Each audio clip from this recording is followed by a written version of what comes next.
We all want to be happy. Yet, at the same time, we're constantly doing things that stand in the way of our own happiness. That is, in many ways, we're our own happiness saboteurs. The good news is that once you become aware of the actions that you're taking on a regular basis which get in the way of your happiness, you can make the choice to stop doing them. Below you'll discover 12 things to stop doing if you want to be happy. Have to stop acting like a victim.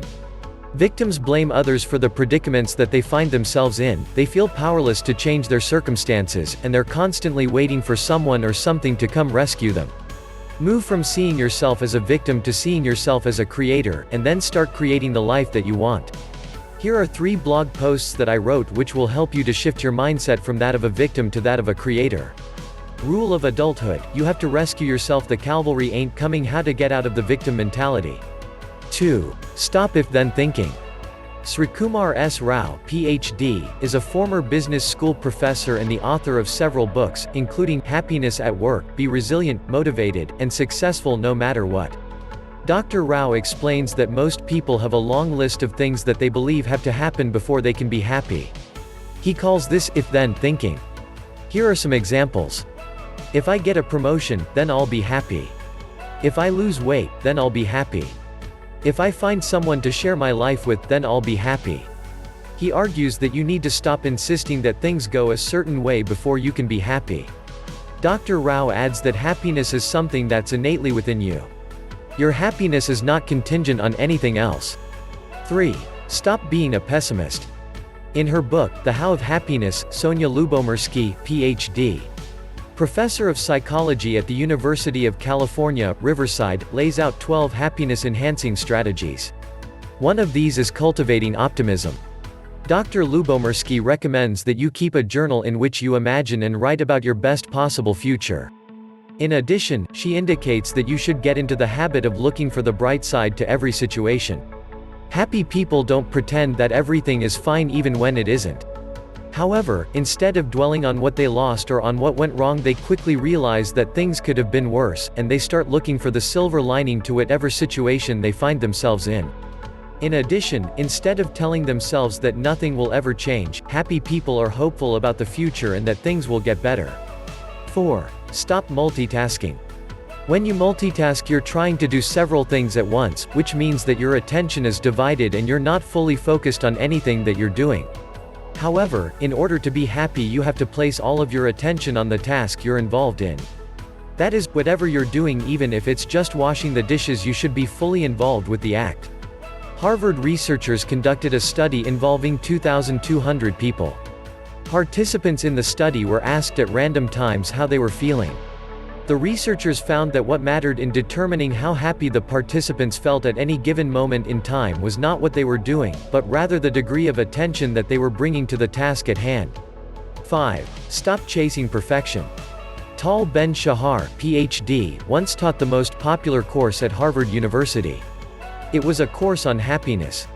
In his book, The Pursuit of Perfect: How to Stop Chasing Perfection and Start Living a Richer, Happier Life, Dr. Ben-Shahar explains that chasing perfection may be the #1 internal obstacle to finding happiness. Dr. Ben-Shahar argues that instead of being a perfectionist, you should aim for being an optimalist. Here's the difference between the two. Perfectionism is the neurotic belief that everything about you and your environment has to be perfect. On the other hand, optimalism is setting high standards which are grounded in reality, accepting that failure is a natural part of the process of achieving goals, and knowing how to find value and satisfaction in an imperfect performance. While perfection is a destination at which you'll never arrive, optimalism is about focusing on the journey and being happy with doing your best as you strive to achieve your goals. 6. Stop dwelling on the past. Feeling haunted by the past, and focusing on personal experiences that were aversive or unpleasant is toxic. Rehearsing old dissatisfactions leads to feelings of anger, shame, and regret. These emotions, in turn, can prevent you from taking the steps necessary to create joy in the present. Release the ghosts of the past so that you can stop robbing yourself of present opportunities. 7. Stop living in the future. While thinking of the future is fundamental to well-being and positive functioning, focusing on future goals and rewards at the expense of the present is not conducive to happiness. People who have an excessive future orientation have a tendency to do the following. They tend to be workaholics, they tend to neglect their friends and family, they refuse to take time for the occasional self-indulgence, they tend to put their happiness on hold while they strive for something which they think will make them happy in the future, and so on. The best approach is to balance enjoying the here and now with working toward building a good future for yourself. The activities which are most conducive to happiness are those which combine present and future gains. As an illustration, going to a dance-based exercise class which you enjoy provides the present gain of the pleasure that you get from taking the class, with the future gain of fitness and health. 8. Stop holding grudges. You've probably heard all of the sayings related to holding grudges. Here are two of my favorites. Holding a grudge is like drinking poison and waiting for the other person to die. William Shakespeare, hanging on to resentment is letting someone you despise live rent-free in your head. Ann Landers, letting go of grudges, or forgiving, doesn't mean that what the other person did was okay. It just means that you've decided that you will no longer allow it to interfere with your happiness. 9. Stop focusing on your weaknesses. Instead of focusing on your weaknesses, play to your strengths. Research done in the area of positive psychology has shown that in order to be happy you need to identify your strengths, the things that you love to do and that you're naturally good at, and then put them into practice as often as you can. Here are the benefits of focusing on your strengths. People who focus on their strengths are happier, they're more confident and have higher levels of self-esteem, they have more energy, they are more resilient, they are more engaged, and they are more likely to achieve their goals. Although you shouldn't ignore your weaknesses, especially those weaknesses which could hold you back, it's a question of emphasis. Manage your weakness but focus on your strengths. 10. Stop waiting for the right time. When are you going back to school to get that degree you've always wanted? When are you going to take that writer's workshop you're always talking about? When are you going to start your own business? When are you going to take some time off to travel? A lot of people would answer the questions above with the following: well, now's not the right time.